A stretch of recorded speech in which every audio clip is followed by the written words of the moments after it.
Градот Скопје секоја година во чест на 13 ноември ги доделува 13 ноемвриските награди. И годинава ќе биде така. Свеченоста е закажана за вечерва во 19 часот во објектот на Филхармонија, но оваа година, за разлика од претходните, се до доделувањето на наградите не се соопштуваат добитниците. И токму заради тоа ние решивме да се подсетиме кој беше дел од минатогодишните добитници на 13 ноемвриската награда. И не само заради наградата, туку и заради тоа што има интересна биографија и животна приказна во себе. Велешанец по род, иако многумина мислат дека е битолчанец, а скопјанец по љубов. Велам, добар ден и добре дојде за Благоја Чоревски. Добро ве најдов, добар ден. Јас сум една од оние кои што навистина мислеа дека вие сте битолчанец по род, ме демантиравте, иако знаев дека сте роден во Велес. Така што интересен спој на велешанец по род, но навистина скопјанец по љубов. Па видете се, ако се земе дека јас 47 година сум крстен во Свети Димитрие, црквата, како ме однесле кумот мој Прличко и мајка ми. Јас стално говорев дека во Зимбил ме однесле. Скришно, 47 знаеме која е годината. После раѓањето остануваме тука до 51 и одиме Битола. Во Битола ги поминувам сите младешки години и одам на факултет и по завршувањето на факултетот 71 сум во Скопје. Се заљубувам во една прекрасна маđarmalka, ваша комшивка. Поздрав до тетка Магде. Да, до тетка Магде, поздрав. И еве, од 71 јас сум граѓанин на Скопје.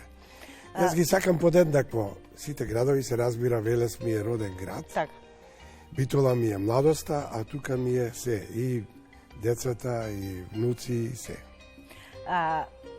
Многу размислував за тоа да ве прашам зошто го сакате Скопје или како го доживеавте Скопје кога се вративте од факултет, но вие факултетот го завршивте во многу поголем град од Скопје во тоа време, така што веројатно и не бевте фасциниран од светлата на големиот град, како што ние си го замислуваме. Не, добро, Софија можда е поголем град и како жители, како но и таа веќе е толку урбанизирана што не, мене Скопје ми се допаѓаше старото Скопје, како да кажам.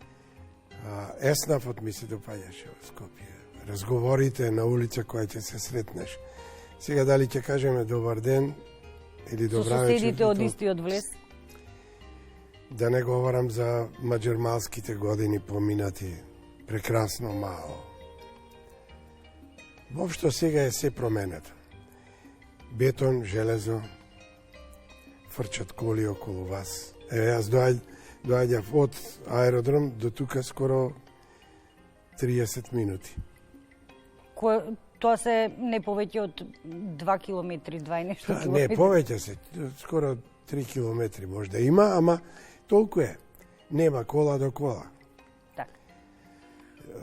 За среќа јас во театар секојаш одам многу рано, час и половина пред представа, така да кога ќе тргнам се по растеретени улиците. Сега порано имаше и таа како ја викавме во Скопје, нели, шпицот. Во Скопје знаевме, не тргнуваш во шпицот. Сега е се шпиц. И во 6 часот са бајле шпиц и во 18 часот е шпиц. Така да ние сме шпицасти скопјани сега. Имавте можност и привилегија, една од функциите што ја извршувавте во текот на вашиот работен стаж, значи да подсетиме Бевте долги години директор на Драмскиот театар од 80... скоро 17 години. Ете така. До 98. До 90 не, повеќе. Бев и заменик министер и директор затоа што немаше... Во исто време затоа што... Да, немаше. Значи, бевте и заменик министер за култура, но едно време бевте и председател на Советот на град Скопје. Да. Ако направите паралела Скопје во тој период, како функционираше и Скопје денес? Не е благопријатно да се говори како функционирал, но мислам дека тогаш советниците заедно со мене како председател беа за граѓанинот, беа за градот Скопје. Сега мислам малку или повеќе дека сега не функционира ништо и тоа е секој влече факт. на своја страна. Така. Да не говорам како е поставен градоначалникот, да не говориме... Не, ние ќе ги... нема да зборуваме денес на овој ден убав за Скопје. Сакам да кажам дека се е многу поинако. Не е ништо за граѓанинот. Кога ќе видите дека мојот балкон влегува во балконот на комшијата, по тоа ќе знаете во кој град живеете. Кога ќе видите сега на доаѓање на сите контейнери се полни со ѓубре. На 13 ноември. Улично осветлување скоро никакво... Барем денеска можеше да направи нешто поголема усилба предпријатието да биде почисто. Не може. Денес и не се чувствува скоро никаква празнична атмосфера во градот, иако големите градови, барем во овој дел на Балканскиот полуостров, кога ги одбележува оваквите јубилејни годишнини од ослободувањето, навистина тоа беа организирани спектакли и... Сигурно тоа зависи од човекот кој што го води градот. И од граѓаните. Ако ние му покажеме на човекот кој што го води дека не може така, не смее така, ако тој си замислува дека може така, ние треба да кажеме поинако. Малку и ние сме како граѓани така... Инертни. За среќа, веројатно нема долго да трае ова состојба. Му се радуваме на Скопје без разлика какво и да е. Да. Големиот дел од вашиот живот помина овде се родени вашите деца, вашите внуци. Без разлика што рековте подеднакво ги сакате сите градови. Што е она што ве врзува најмногу за Скопје? За Скопје ме врзува пред се работата. Значи, јас работев во еден, да кажам, феноменален театар, во кој што беше број еден во Југославија во тоа време, и тоа ми импонираше, значи да бидеш во драмски театар, кој што е прв во Југославија, а Југославија тогаш беше 20 милиони, 20 и нешто, значи ме правеше многу горд. И се уште сум горд, работам од време на време и таму кога има можност, но беше некако самиот град, како да кажам, беше почовечен, потопол, помирен. Иако имаше и дискова, се сеќавам на Мусандра, таму сум играл исто и во Мусандра, долу. Турист. Дали тогаш културата на живење беше поинаква? Дали луѓето има поинаков однос кон театарот? Па не само кон театарот, воопшто кон самите себе. Видете, ако вие не правите собствена анализа, немате право, наоѓајќи ги собствените грешки или доблести или убави работи, нели, не можете на другиот да му барате грешки или доблести. Се е тоа поврзано со едно учење од баба, од дедо, од тато, од мама, од учител, најмногу. Од тоа беше малско живење, сепак беше поинакво. Еве, јас нема да заборавам Маџемало, таму кај што сум бил со сопругата моја. Нели, тоа беа, одевме на кафе, на ракијиче. Да. додека стигнеш, тоа не е голем простор, ама додека стигнеш до твојата куќа, може и да одиш на осмица, ама тоа е. Али беше многу убаво. Сите се согласни дека пред повеќе од 2-30 години животот генерално на луѓето беше поинаков, довербата меѓу луѓето беше на едно повисоко ниво, почитувањето беше многу поинакво и многу поголемо. Сигурно, апсолутно. Од денес. Апсолутно. Се случи нешто што го промени начинот на функционирање и тоа не е само во Скопје. Да не биде сега дека скопјани се извитоперија. Да. Ковидот не отепа. Мислам дека ковидот е еден од причинителите на едно оттуѓување еден од друг. Некако не натера тогаш да бидеме со семејството повеќе, но затоа па ни ги тргна пријателите, другарствата, така да се си има свое зошто. Неминовно е да го споменеме театорот и она што вие го имате оставено на штиците што живот значат, како што велат обично театарските критичари. Значи, многу награди во вашата кариера. Ќе спомнам делодни Војдан Чернодрински, Истериина награда, 11 октомври, Свети Климент Охридски, наградата Васил Дилјовски, лауреат на фестивалот Ристо Шишков, лауреат на театарскиот фестивал Свети Јоаким Осоговски, прогласуван многу пати за актер на годината, награди од разноразни весници кои што постоја во едно друго време. Нема да ве прашам која ви е најдрага, затоа што може би тоа е неблагодарно. Една од големите награди која што ми прави голем чест, тоа е орден за заслуги за Македонија. За Македонија, така. Председателот Стево Пендаровски. Нема, сите тие награди се доказ дека јас сум работел добро, заедно со моите колеги, заедно со театарот. Како да кажам, тоа ми е сатисфакција моја лична. Ова сега кога го ги набројувате, знаете, ме прави малку... Видиме стварно тоа. Никогаш не размислувам за тоа. Ни еден актер верувам дека не размислува, па дури и новинарите вие не размислувате за наградите. Затоа што нашата работа е евидентна, показна е. Не можете, затоа што ќе добиете некоја награда, не сте ја добиле заради вашиот квалитет, дека таа ќе ви ги покрие неквалитетот ваш. Не. Тоа е за мене сатисфакција дека навистина добро сум работел и продолжувам така. Еве сега ќе отвараме, се вика, алтернативен театар од Пишани, таму ја играм Среќен мртовец. За тоа сакав малку подоцна, бидејќи... Да, па добро, како имате. Бидејќи практично сакав вака да го почнеме тој дел од муабетот. Велите, не постои улога која не би сакал да ја играм, ама рационален сум и знам до каде може. Да, тоа се ваши зборови. Точно, е точно.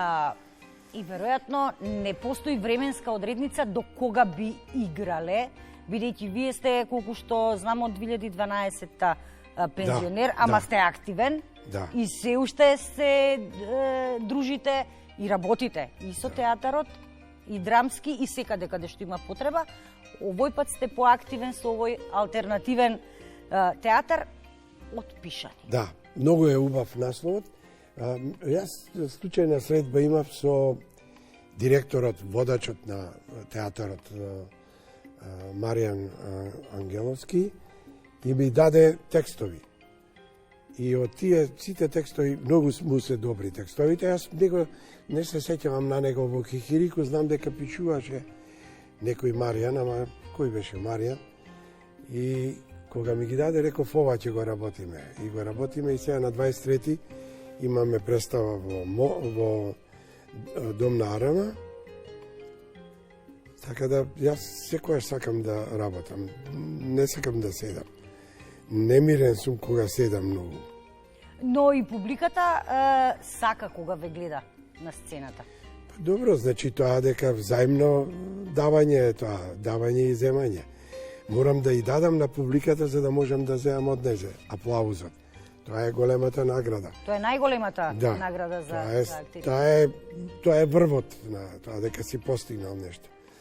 Која ќе те наградат со таков аплауз како што го заслужуваш. Но во секој случај, еве сега ние ќе направиме исто со отпишани, правиме курсеви по театарска игра, по режија, по филмска глума, затоа што има разлика меѓу филмот и театарот. И театарот секако. Дури и временски разлика има. Во театарот ја игра сега представата и завршува, а во филмот можеш 50 пати да вратиш една иста сцена, али ќе остане таа која што ќе каже режисерот дека е добра во филмот. Телевизијата е многу блиска. Најблиска е до театарот. Ние можеме, да сме снимале, сега не во овие студија, во другите студија, нели, во старите студија, во старата телевизија. Така, во Карпуш. Кога ги слушавме и билбичињата и врапчињата како ни секако што е Телма. Зашто немаше така зидано, него беше со ламарина. Така да, памтам јас многу овај. Памтите одамна. И тоа е добро. Тука Салон Хармони сме снимале, сега изменето студиото, ама сме го снимале Салон Хармони многу. Ама сте биле овде. Да, тука. Кога би ве прашала што повеќе или каде повеќе сакате да играте, дали е тоа театарот или пак филмот, или можеби телевизиските Сегде не постои актер кој што не би сакал, но треба да имаш собствен критериум дали можеш најдобар да бидеш во филмот, во телевизијата или во театарот. А тоа ќе го кажат гледачите, односно публиката која што доаѓа во театарот. Така да мораш да бидеш самокритичен. Треба да знаеш докаде. Не можеш да влезеш во море длабоко ако не знаеш да пливаш. И во легенче ќе се удавиш ако не знаеш да пливаш. Така да мора да знаеш колку ти е чергата. Толку да ги пружиш и нозете. Во животот професионално сте одиграле многу улоги, а приватно улога на сопруг, татко, сега и дедо. Да. Таа е најтешка. Како се снаоѓате во овие приватните улоги? Да ви кажам, јас некојаш ми се лути Магде, ама јас го кажувам тоа затоа што е така.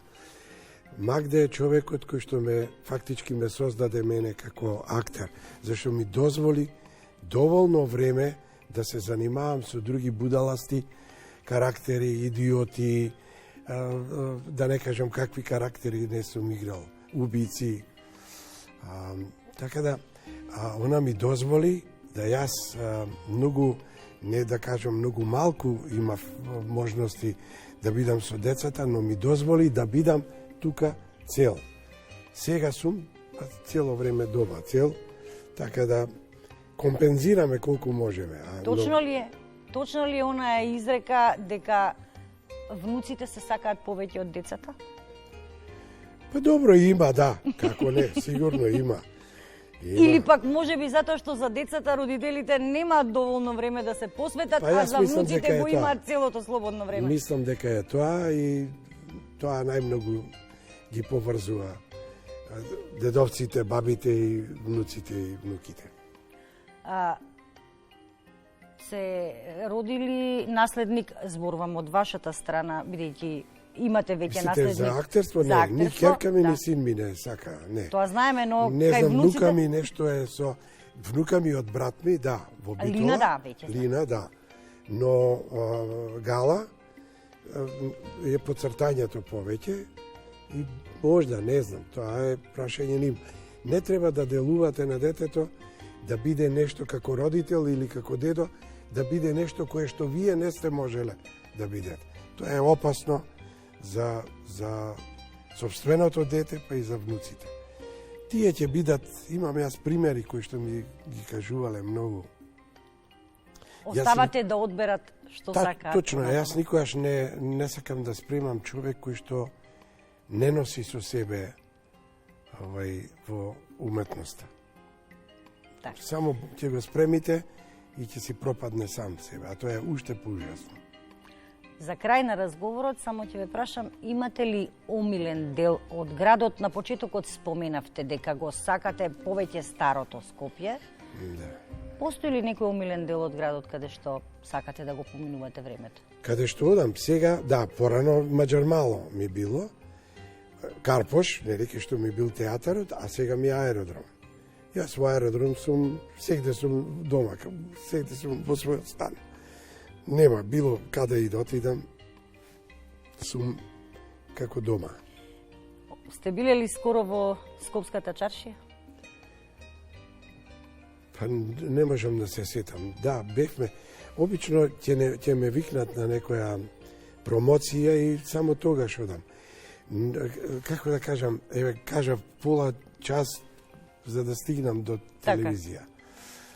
Тешко е тоа. Значи треба да немаме